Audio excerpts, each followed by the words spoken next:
Hello, everyone, and welcome to episode 139 of the Meet the Farmers podcast. I'm your host, Ben Eagle. Before Christmas, we had a little run of episodes meeting a couple of the Farmers Weekly Awards winners from last year. And today, we're continuing that run. I am joined by the Poultry Farmer of the Year from last year, Craig Michie, who is based in Aberdeenshire. Got into turkey production about 8 years ago or so, and never looked back. His company, Barrow Bronzes, has achieved a 500% lift in sales over the last 5 years or so.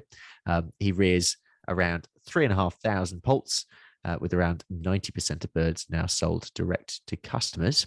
And as we'll see today, he also has several plans for the future of the business. Craig, thank you so much for coming on the podcast. I'm assuming that life is a little bit quieter now than it was back in December. Yeah, it's a lot less hectic. I mean, December, November, it's such a frantic time because you're trying to process such a large volume of birds in a short period of time. I guess you're often working with temporary staff. It's a really stressful time. But saying that, January is quite a busy month as well because you're tying up all the loose ends. Yeah. You're invoicing people. You're clearing stuff up, and you want to be reviewing things when they're fresh in your mind, you know? Yeah. So you're always looking for, really what angle you're going to go into the next season at, and, how you're going to roll with the following year. So we're kind of thinking about all that while everything's fresh in our minds, Okay. Yeah, absolutely. Tell us about Aberdeenshire and your part of the world especially. Yeah, it's a beautiful part of the world. I mean, our farm, the area that we're in, it's quite arable, so there's a lot of spring barley grown for malting. It's a relatively affluent part of the country, and through that, I've been quite fortunate with my business. That's probably reflected in the farm gate sales. But saying that, there's been a decline, obviously, in the oil industry over the past 7 years. So things have slowed down a bit locally. And I think it's been voted one of the areas, was it a couple of years ago, with the highest quality of life in the UK. Oh, really? Okay. Very nice. Yeah, it's can't complain. It is a beautiful spot of the world to live in, to be honest. And your turkey operation, so it's based on your parents' arable farm. Is that where you grew up? That's where I grew up, yeah. I left the farm when I was 18. There wasn't really masses of opportunity because we were tenants on the farm, and my father was in partnership with my uncle. Okay. So to be honest, I never really saw the opportunity to work in the business. So I went off and studied surveying and town planning and worked in that up until really my late 20s, and never really saw that avenue into farming. I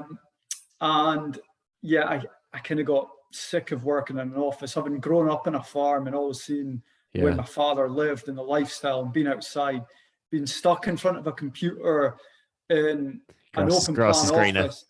It's quite hard with like 100. That's why I've got utmost respect for people that do it. It's 100 people on the floor that we worked on, and it was I just thought, well, whatever. I don't know if I want to do this the rest of my life. So I just thought, I'm going to gamble here. I'm going to quit my job. And I went away traveling with one of my best friends. He was going away at that time. Probably a good age to do it at. I was 28, 27. Okay. Yep. And we decided that we'd go off to South America. Oh, so fantastic. We had a great time out there. Colombia, Ecuador, Peru, Bolivia, Argentina. Oh, amazing. Brazil. And that's, I actually met my wife out there as well. All right. So, and I lived out in Colombia for in total, I was away about a year and a half. And I lived out in Colombia for around 6 months or so. So that was a good experience. I played a lot of football, and I played football like twice a day, 7 days a week in Colombia. Well, my wife was studying. Well, she was a doctor. She's a doctor, and she was studying English to come and work in the UK. So I was kind of left to, do my own thing. So it was great. It was just made the most of it, and then we came back here. I was going to say, why on earth did you come back? Well, that's a good question. I kind of wait for her to practice medicine. The kind of long term, the best options, I suppose, were back here. Colombia's a great place, so exotic, so much fun. But I think long term, if you're going to have family and settle down, I suppose the quality of life in the UK and the security is obviously much higher. So we thought, well, what are the options? And I thought, well, go back and work in the family farm. It's not big enough to support me and my father. There's not enough work there. So I had to create my own operation, enterprise, business, whatever you want to call it. And that's where Barra Bronzes came about. Okay. Yeah. So why turkeys in the first place? The business was driven by a kind of desire to produce quality food, like high-end produce. And I thought if we didn't come back to the UK, I would have opened a restaurant in Colombia. I've always been really enthusiastic and passionate about high-quality food. And I always felt there was a lack of good quality poultry, good, well hung, really good depth of flavor. We did it on a very small scale in the 1980s, my mum and dad. Okay. And I thought, well, why do we not try and do this and market it? Because the difference in the quality is, there's a huge difference. And it's quite exciting because you've got so much control over how that end product will taste and the way you rear it, the diet you feed the birds, and how you process them. So you end up being able to produce this beautiful meal for Christmas time. So that gives me quite a lot of satisfaction in doing it, and that's kind of why I proceeded with Barra Bronzes. Yeah. And talk me through those early days of the business, how it started. What was that first year like? It was so difficult. I mean, it was just, oh man, you try. I'd say we did it in a small scale. I mean, I was young when my mum and dad were doing it, and it was 50 birds. So it was all starting from scratch. I mean, the first turkey, it took me an hour to pluck. We had 200 to do, and I was it would take me longer. No, I was how are we going to do it without ripping them? And we didn't even because I didn't have a mass amount of money to start off with, and it's just when you start something off as well, there's a lot of people kind of question what you're doing as well. Oh, so yes. You're not that confident of it. You're thinking, well, I've spent a long time in my career, well, not 9 years or whatever, and I've studied, and then I'm going and I'm doing something completely different, and it's what if that fails as well? Where will I be at? And it felt like a lot of pressure, and I didn't want to spend a lot of money in it as well. So you just, with any small business, you try and do everything yourself. Answer the phone, feed them, everything manual, small, 25 kilo bags of feed into feeders. We even had manual drinkers, just everything. It was it was so small scale, everything by hand. And it was it felt so difficult. The first year the birds were really hard to pluck in the first year. It was hard work, but we ended up we got a good bit of coverage. We ended up front page of the, not front page, but we got featured in the local papers. We got on the local news.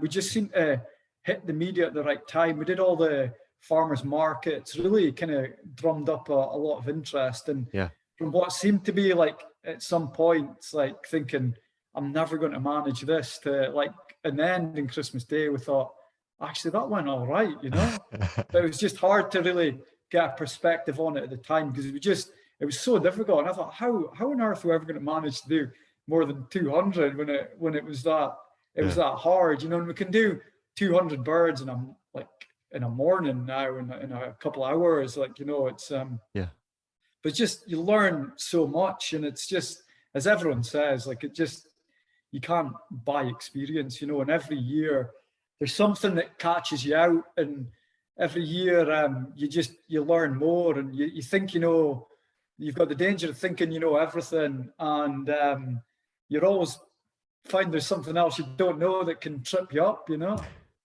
So fast forwarding to today and how you run the business today, I'm pretty sure, and I'm sure this is the moment when a listener sort of picks you up on this, but I'm pretty sure the last time that we spoke about turkeys was way back.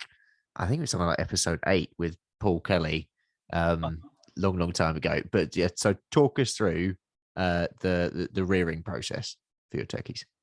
Yeah, so the birds will arrive a few hours old, like the end of May, start of June, and then it's quite an intensive period. That 4 or 5 weeks is quite hard. You know, that they're under heat. If a turkey can find a way of killing itself, it will.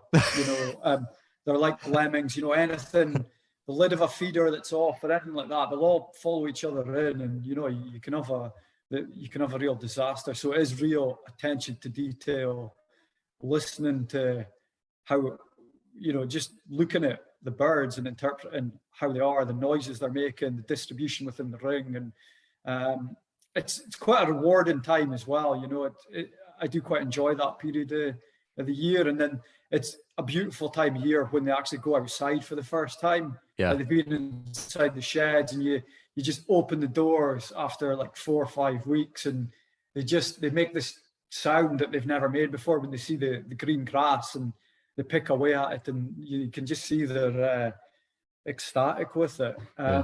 And yeah, it's like a really enjoyable part of it. And then they're outside in the fields and the shelters from there until the end of November, start of December, and then you're really on the kind of marketing campaign all throughout that. Really, we go to summer festivals. I mean, not so much the past couple of years, but we'll sell turkey burgers at that, pulled turkey, just go in and try and have an interface with the public, any opportunities to do that at local food fairs. And that's kind of helped us on our way when we weren't well known, and we've created a lot of connections with that. And, you know, things snowball through that. You know, you'll get a contact, and, you know, the BBC will come out and want to film what you're doing before one of these events. And, you know, we've had some pretty good coverage. So that's kind of how the year goes. And then obviously you're trying to take sales and do all that. And then, it's a hard time processing it and selling them and distributing them in November, December. So yeah, it's kind of, people wonder, they always wonder what a turkey farmer does all year round. But it's, yeah, I mean, I love what I do. So a lot of it, you're doing stuff all year with it, you know, depending on what time of the year you're at. If you want to really progress and improve and try and, you know, do the best job you can, you're always at it doing something with it. But yeah, I mean, I really enjoy what I do, and I think I probably enjoy it more, the fact that I've worked in something else, I've tried something else. So I think for myself, I appreciate it a lot, like the opportunity I've been given as well to kind of make the most of it, and the mix of the market and being outside, the kind of the process inside of it. It's just, for me, it's got everything, you know. Let's talk about biosecurity bit. It feels like bird flu has been everywhere this year, including here in Essex. My chicken, they've been shut away for most of the winter. How are you managing your biosecurity where you are? Yeah, I mean, it's a huge worry when you hear the stories about it. And I'm constantly, I got a text message there from DEFRA. You know, there's constantly new cases all the time. Yeah. I mean, what we do in that, we've got grain bins to hold all the feed. We've got automatic feeders. The sheds, before the turkeys go in, they're all power hosed out, disinfected. We're taking out all the muck at the moment. I suppose the ground's sitting there fallow for 6 months a year, which helps with disease and contamination. Yep. I suppose, fortunately, each year with bird flu, we've just been at the point where we've killed all the birds before it's really got in, because we'll start killing sort of end of November time, and it seems to be more prevalent in the winter months. Yeah. But you know, it's a massive worry, and it's quite, you're quite nervous with, it's always in the back of your mind when you're doing massive, plans and expansion, thinking about expanding or what direction you want the business to go in, thinking, well, we'd like to grow a bit, but you think, wow, if bird flu got in, like, where would we be? You know, what would we do? It's just like, it's catastrophic for farms that it's affecting, and it is just, it's always kind of there. And there's just so many cases this past season, Yeah, it has been unbelievable. Let's talk about selling. So you sell 90% of your birds direct. How does that work for you? The private sales, it's a lot more work to get them sold individually. It's a lot of interface with the public. It's a lot of, trying to appear on the BBC, the news, like just as much media coverage as possible to get out there. And with that comes, increased costs, time. We spend a fair proportion of our relative to the size of our business on marketing. A lot of that money does go on marketing. So although the end price is a lot higher, you're spending a lot per bird on advertising. So one thing, it's quite easy to sell like a couple of hundred off to like a butcher, but obviously you're getting less for that. But it's worked away. I mean, over 10 years, I like to think we've got a brand now, and there's been a lot of effort going in trying to kind of personalize it and make it a brand that people know about, and get the name out there that it's a good quality product. Yeah. And do you enjoy that sort of public interaction, media interaction? How have you found that? I quite enjoy it. I think that it's important to let people know. I mean, the key thing is the product. It's a lot better. The quality is so much better. I mean, I'd almost say it's just a fact if you try it. I mean, these things are subjective, but the quality is so much better. And if you can convince people to buy it, they will buy it. And the work's in convincing people. And that's the kind of the job of it, to get people to know why they should buy it, why it's better, and get them to sample it. And that's whether appearing high up in Google or doing all these interfaces with the public and giving them tasters and just trying to get connections with celebrity chefs and all that kind of thing. Yeah, and I've read about some of the ways that and some of your ideas for how you managed to get year-round income, because I'm assuming that, I mean, traditionally it's quite a seasonal business, isn't it? So can you run through some of those ideas? Yeah, well, related to the business, we do some Easter turkeys. We do farmers markets where we'll sell burgers and things like that, any birds that have been left over from the year.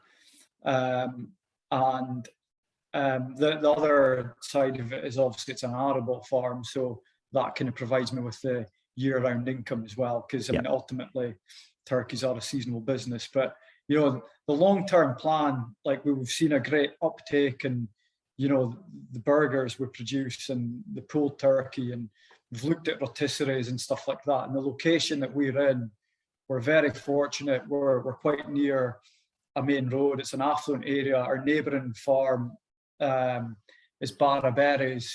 They've got a huge farm shop, so there's a massive throughput of traffic, and we think that a high-end kind of barbecue place would do pretty well here. So it's something we've kind of looked at over the past couple of years, and we're thinking of developing that.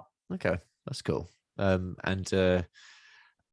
think I read in Farmers Weekly that you're considering offering a whole Christmas experience. What would that involve? Right. Well, I mean, it's kind of been put on hold for the past couple of years because of COVID. Has been understandably. But I know. But we found when people come out to farm that they want to spend, they're on holiday. They want to spend a day just kind of make an experience. So probably get some reindeer in, Santa for the kids, get some local food vendors in there, and make a day of it, really. Yeah. It's basically, I've been just selling Christmas trees the last couple of years as a thing on the side here, and it's been amazing. It's been a real eye opener, actually, just to how the opportunity of Christmas and just how people get behind it in such a big way. It's been fascinating. Yeah, no, I think people are always looking for ways to spend their time off, and I think if you can offer something different that no one else is offering, then people will do it. Yeah, yeah. So what would you say to someone considering getting into turkey rearing, or into the poultry sector generally? I mean, always take advice from other people, or always listen to advice you're given. The danger is like you never assume anything in business. It's there's just kind of no substitute for attention to detail and hard work at the end of the day. Research what you're going to do as well. Actually find out whether there's a market for what you contemplate and doing. And from my experience, I've found like little by little's worked. Without going crazy and making this assumption that we'll be able to sell 5,000 turkeys in the first 2 years. It's just kind of slowly got our way into it, and I think that's kind of one of the key kind of pieces of advice I would give. The Farmers Weekly Awards. Let's talk about that. Take us, because sort of the other guys who I've spoken to took me through some of the judging process. What was that like for you, and also what was the awards night like itself? The judges came up to the farm, and I was pretty nervous. I was kind of like, well, my operation's tiny it's small compared to the people I'm up against. I was thinking, well, what are they going to be judging me on? Like, you obviously know the criteria, but it was trying to think, well, what am I doing that's different to what they're doing, and really champion that. And I suppose it was the direct sales part, but it's quite, the kid got out of the car, and I was like, and it was during COVID, so it was awkward. So we're all sitting inside, and I was like, do we put a mask on? Do we not put a mask on? I was like, do you want to sit outside? And it was cold and windy, and the judges were like, well, no, we'd sooner sit inside. So I was like, well, is it a bit strange if we all sit with masks on and like I'm being like interviewed? So we just went with that, and I thought, oh God, I was thinking that if I'd blown it here already, but it went all right. I thought I just gave my best, and answered everything that I could, and took them around and showed them the operation and stuff like that. And I didn't think I was going to win it. I really didn't. I thought, well, as I said, like the competitors were a lot bigger, but then the night was amazing. Like, I mean, it was this massive, I didn't realize the event was as big as it actually was, but it was just, I'm already nostalgic about it. Like, it was like amazing. Like, that was one of the most amazing achievements I think I've ever had.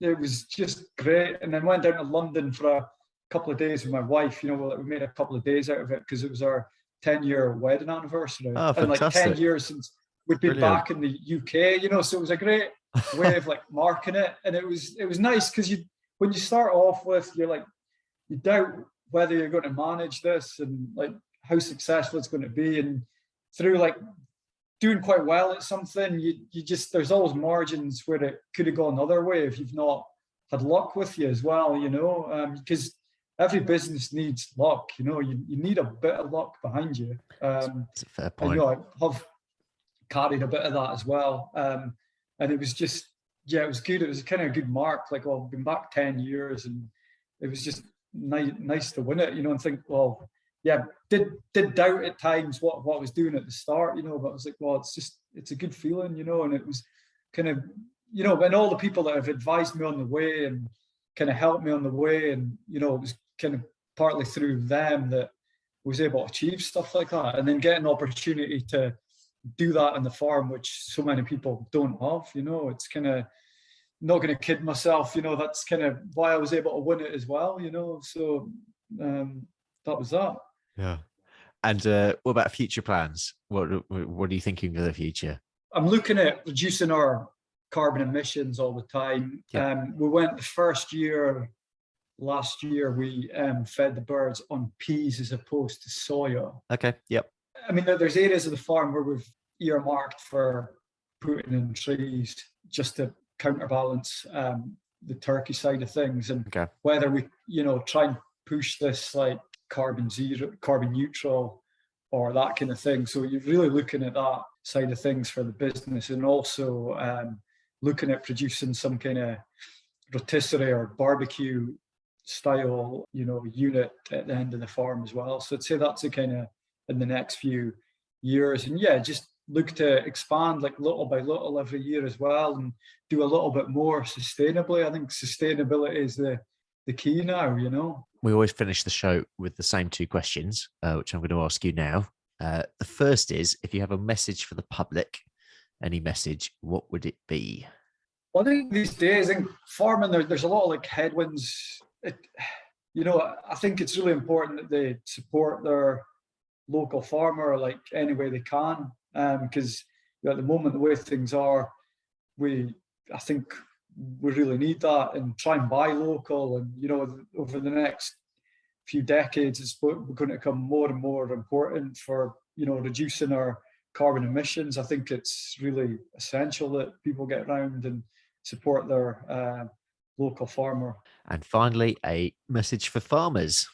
I think the next sort of while, we've got to be pretty resilient, and what's going on with bird flu and things like that. It is such a difficult time, but I think resilience is going to be the key. And it's everything that Brexit's thrown up as well is tough.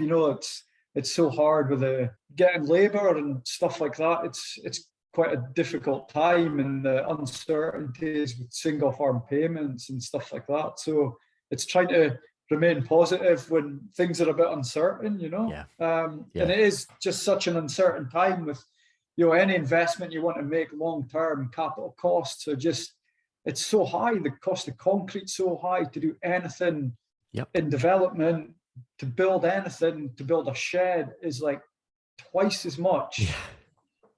Was what it was like 10 years ago, 8 years ago. It's really, it's difficult to make massive plans like long term. It is quite a difficult time, but you've just kind of got to enjoy the moment and go with it. Yeah, I think you've just voiced the what is going through so many farmers' heads right now. They are just very, very, very strange times we live in. But absolutely staying positive and getting through it and staying united as well. Thank you so much, Craig. Honestly, that was that just been brilliant to hear your story. And congratulations on the award as well again. And thank you so much for going on the podcast. Thanks. That was a real pleasure. Thank you. Oh, no problem. Thank you very much for listening. Next time, I will be joined by dairy market analyst Chris Walkland. That will be an interesting one. So I hope you can join me then. But until then, have a great week.